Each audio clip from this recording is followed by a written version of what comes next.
राष्ट्रवादी शरदचंद्र पवार पक्षाचे नेते आणि माजी आमदार प्राजक्त तनपुरे यांनी आज भाजपमध्ये प्रवेश केलाय। भाजपचे प्रदेशाध्यक्ष रवींद्र चव्हाण यांच्या उपस्थितीत मुंबईमध्ये हा पक्षप्रवेश सोहळा पार पडलाय। पक्षप्रवेशापूर्वी माध्यमांशी बोलताना सर्व कार्यकर्त्यांशी चर्चा करून मी हा निर्णय घेतलाय।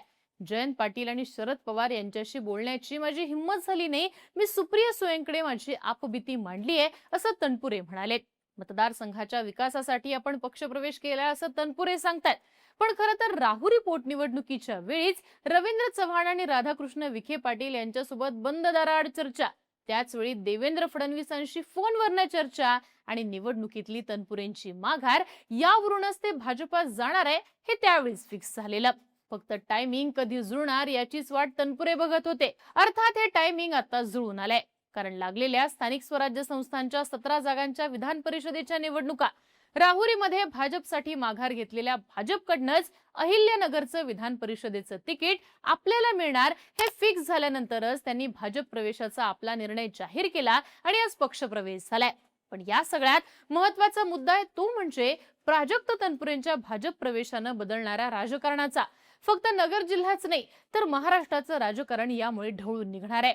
टीम फडणवीस मध्ये तनपुरेंना मिळणारी एंट्री नगरच्या राजकारणात भूकंप घडवणारी आहे, विखेंच्या वर्चस्वाला हादरा देणारी आहे, तिकडे शरद पवार गटाला देखील खिळखिळी करणारी आहे।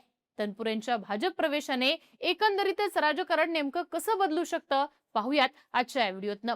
नमस्कार, मी आरती आणि तुम्ही बघताय बोल भिडू। प्राजक्त तनपुरेंच्या भाजप प्रवेशाने घडलेली पहिली गोष्ट म्हणजे नगरमध्ये आता भाजपचं प्रस्थ वाढतंय आणि विरोधकांना स्पेसच नाहीये। खरं तर नगर जिल्ह्याच्या आजवरच्या राजकारणाचा विचार केला तर आजपर्यंत विखे पाटील, थोरात यांनी काँग्रेस आणि सहकाराच्या माध्यमातून जिल्ह्यावरती आपली पकड ही भक्कमपणे निर्माण केली।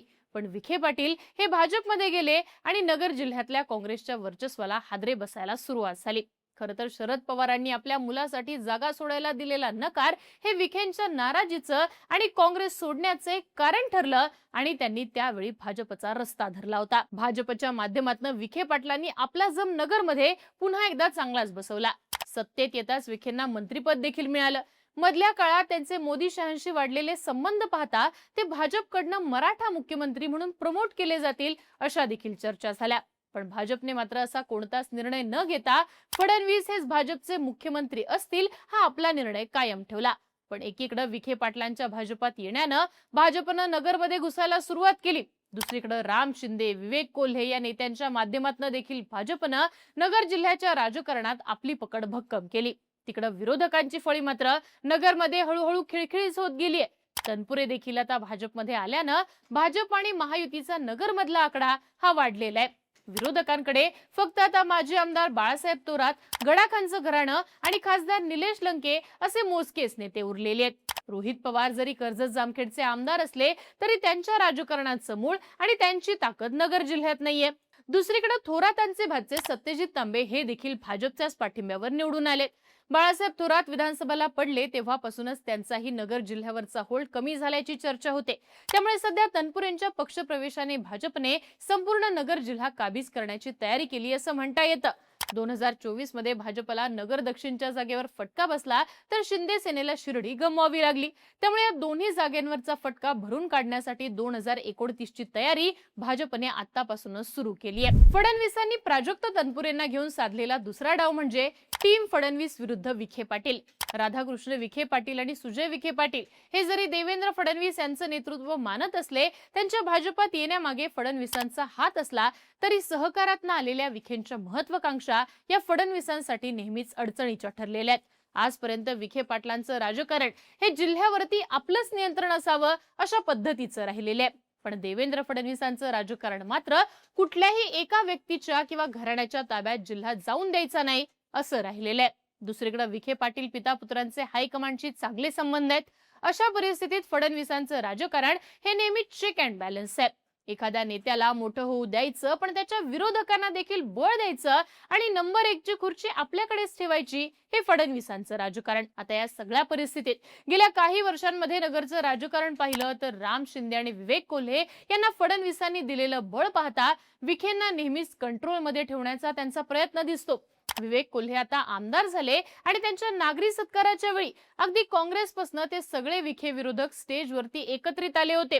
पक्ष तुमचा पण माणूस आमचा असं म्हणत विखेंना थेट स्टेजवरनं विरोधकांनी आव्हान दिलं. तर मैं घायल हूं इसलिए घातक हूं असं म्हणत विवेक कोल्हेंनी थेट विखेंना चॅलेंज केलंय. आता तनपुरेंचा देखील भाजप प्रवेश झालाय. त्यामुळे विखे विरुद्ध राम शिंदे, विवेक कोल्हे, सत्यजित तांबे आणि प्राजक्त तनपुरे अशी 4 जणांची टीम देवेंद्र फडणवीस नगरमध्ये आपलं प्रस्थ त्यांच्या माध्यमातून वाढवताना दिसतायत.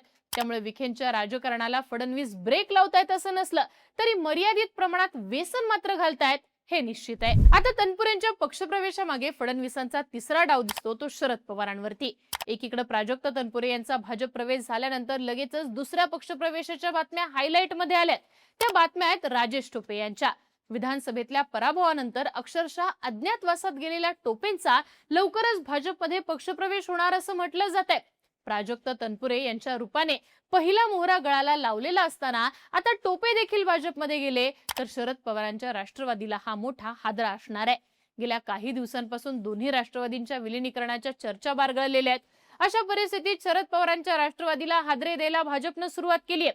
लोकसभा आणि विधानसभेसाठी अजून 3 वर्षांचा काळ असला तरी भाजप सतत निवडणुकीच्याच मूडमध्ये असतो हे वेगळं सांगायला नको. त्यामुळे प्राजक्त तनपुरेंचा पक्षप्रवेश करून घेण्यामागे कुंपणावरती थांबलेल्यांना हलका इशारा देण्याचं काम भाजपने करायला सुरुवात केली आहे. शरद पवारांच्या राष्ट्रवादीकडे सध्या फक्त 10 आमदार असले तरी त्यांच्याकडे असलेले 8 खासदार हे नेहमीच भाजपला हवे आहेत. ते मोदी आणि एनडीएच्या दृष्टीने अत्यंत महत्वाचे आहेत. त्यात गेल्या काही दिवसांमध्ये सुप्रिया सुळे एका बाजूला, रोहित पवार दुसऱ्या बाजूला, शशिकांत शिंदे वेगळीकडे आणि जयंत पाटलांचा तर पत्ताच नाहीये. शरद पवारांचं आजारपण देखील सतत बळावत असल्यानं शरद पवारांच्या राष्ट्रवादीची अनेक शकलं झालेली आहेत. अशा परिस्थितीत पक्षातले आमदार आणि खासदार अस्वस्थ आहेत. त्यामुळे अशा अस्वस्थांना आपल्याकडे खेचून घेण्याची रणनीती भाजप आखताना दिसते. थोडक्यात प्राजक्त तनपुरेंच्या पक्षप्रवेशानं 2029च्या निवडणुकांसाठी भाजपने आतापासूनच तयारी सुरू केल्याचं दिसतं.